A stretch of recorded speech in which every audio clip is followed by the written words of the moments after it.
सोमवार 10 नवंबर की शाम लगभग 6:52 पर दिल्ली में लाल किले के पास एक ब्लास्ट होता है जिसमें 8 लोगों के मारे जाने की खबर है। 20 के आसपास लोग घायल हैं जिनका इलाज दिल्ली के एलएनजेपी अस्पताल में किया जा रहा है।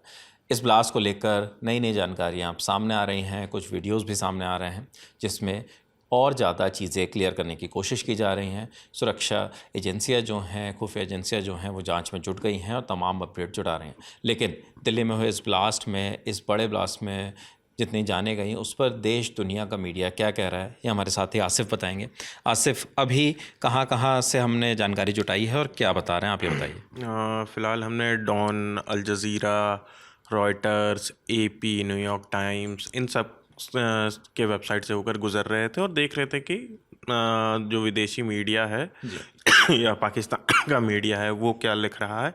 तो हालांकि विपिन, अभी जितने भी मीडिया हैं, क्योंकि जांच चल ही रही है, बहुत ज़्यादा जानकारी इसमें सामने निकल कर नहीं आई या कोई कंक्लूजन नहीं आया अभी इनिशियल स्टेज में है चीज़ें। सभी जितने भी मीडिया हैं वो रिपोर्ट ही कर रहे हैं इस पे, घटना पे जो भी हुआ है। और कई विदेशी मीडिया तो भारत के मीडिया के हवाले से खबर कर रहे हैं। तो फिर भी जो उन्होंने लिखा है वो हम एक बार पढ़ देते हैं कि डॉन ने लिखा कि दिल्ली में सोमवार को लाल किले के पास धमाका हुआ जिसमें कम से कम 8 लोगों की मौत हुई और 20 से ज़्यादा लोग घायल हो गए हैं।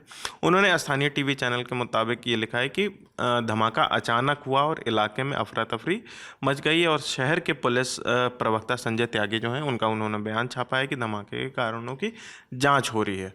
डॉन के बारे में आपको बता दें कि एक पाकिस्तानी मीडिया संस्थान है और उन्होंने इस खबर को किस तरीके से रिपोर्ट किया है। इसके अलावा अल जज़ीरा ने क्या लिखा है आसिफ? अल जज़ीरा ने बताया है कि जो दिल्ली में ब्लास्ट हुआ है उसके बाद इस जांच के दौरान आतंकी विरोधी कानून लगाया गया है। उन्होंने दिल्ली पुलिस के हवाले से ये खबर छापी है।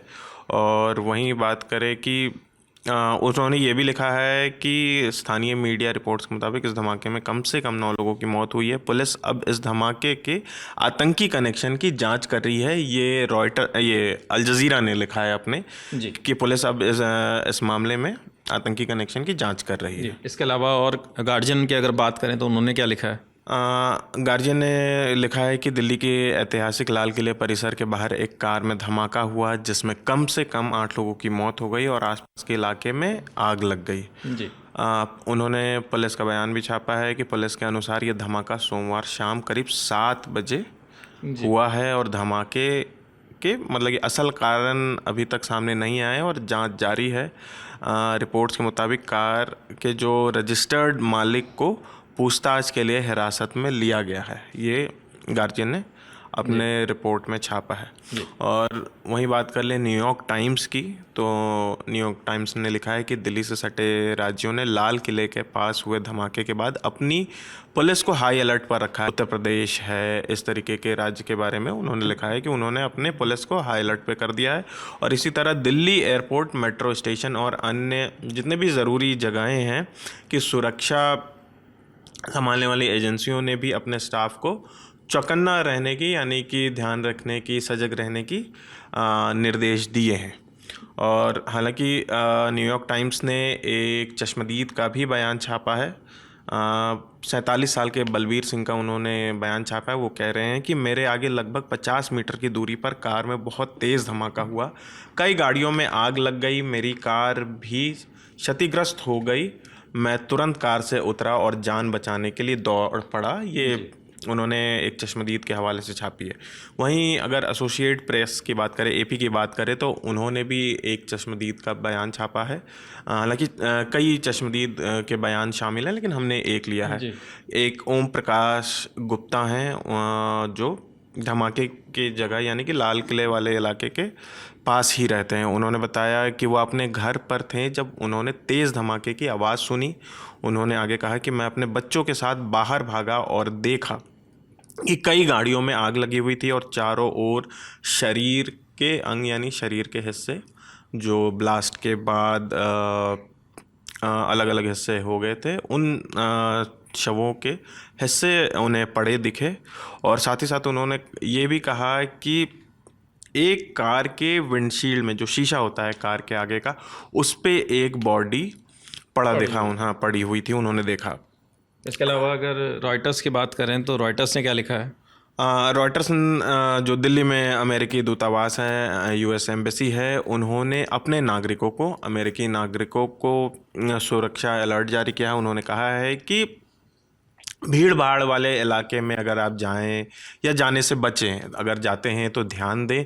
साथ ही साथ उन्होंने ये भी कहा है कि पर्यटक स्थल जितने भी हैं वहाँ पर भी जाएं तो अपना ध्यान रखें इन दिनों, अभी जो फिलहाल जो माहौल चल रहा है जी। इसके अलावा डॉन की एक और रिपोर्ट है जिसमें वो शायद कल जो फरीदाबाद में जिस तरीके की रेड हुई और पुलिस की कार्रवाई हुई जिसमें लगभग 2900 किलो जो है विस्फोटक सामग्री बरामद हुई, उस पर भी कुछ छापा है। जैसे कि हमने जिस खबर का जिक्र किया था विपिन शुरुआत में डॉन के कल के घटना को लेकर, उसी के आखिर में जब हम पहुंचते हैं तो डॉन ने, हालांकि जितने बाकी विदेशी मीडिया हैं उन्होंने उस खबर का जिक्र नहीं किया है, लेकिन डॉन ने अपने आखिर में नीचे आते हैं तो उन्होंने ये जिक्र किया है कि उन्होंने छापा है कि आज सुबह भारतीय मीडिया ने दावा किया, यानी कि कल जो बीता हुआ कल है उसकी बात कर रहे हैं, कि आज सुबह भारतीय मीडिया ने दावा किया कि हरियाणा में की गई एक छापेमारी के दौरान 2900 किलो विस्फोटक सामग्री बरामद की गई है। उन्होंने टाइम्स ऑफ इंडिया के हवाले से छापा है कि अधिकारियों ने पुष्टि की है कि 360 किलोग्राम संदिग्ध अमोनियम नाइट्रेट और उसके साथ 2900 kilogram IED improvise explosive device बनाने का सामान, जिसमें कि केमिकल, डेटोनेटर, तारें और अन्य जो आमतौर पे कहा जाता है कि बम बनाने में जो भी चीज़ें इस्तेमाल होती हैं उन वैसी सामग्रियों का को जब्त किया है पुलिस ने जी। तो फिलहाल यही खबर है जो फिलहाल मीडिया में, विदेशी मीडिया में चल रही है विपिन जी। इसके अलावा अब जो बात है विदेशी मीडिया कह रहा है उसके इतर ये भी है कि अब छानबीन और कई एंगल से की जा रही है। फरीदाबाद कनेक्शन भी इसमें खोजा जा रहा है। जो नए CCTV फुटेजेस सामने आए हैं उसमें ऐसा दावा किया जा रहा है सूत्रों के हवाले से कि डॉक्टर उमर उसमें बैठे हुए नज़र आ रहे हैं जो उस कार को चला रहे हैं। हालांकि अभी लल्लन टॉप इस बात की पुष्टि नहीं करता क्योंकि कोई भी आधिकारिक बयान अभी तक जारी नहीं किया गया है, कोई प्रेस कॉन्फ्रेंस नहीं की गई है जिसमें जानकारी सामने आई हो। लेकिन लगातार कुफ एजेंसी कई नई चीज़ों पर नज़र रखे हुए हैं, नए तरीके से छानबीन कर रही हैं और जो भी नई जानकारी हम तक आ रही है हम आप तक पहुँचा रहे हैं। फिलहाल इस खबर में इतना ही। हमारे साथी आसिफ असरार जो तमाम अपडेट्स आपको दे रहे थे। मेरा नाम विपिन किराड़ है। लल्लन टॉप देखते रहिए। शुक्रिया।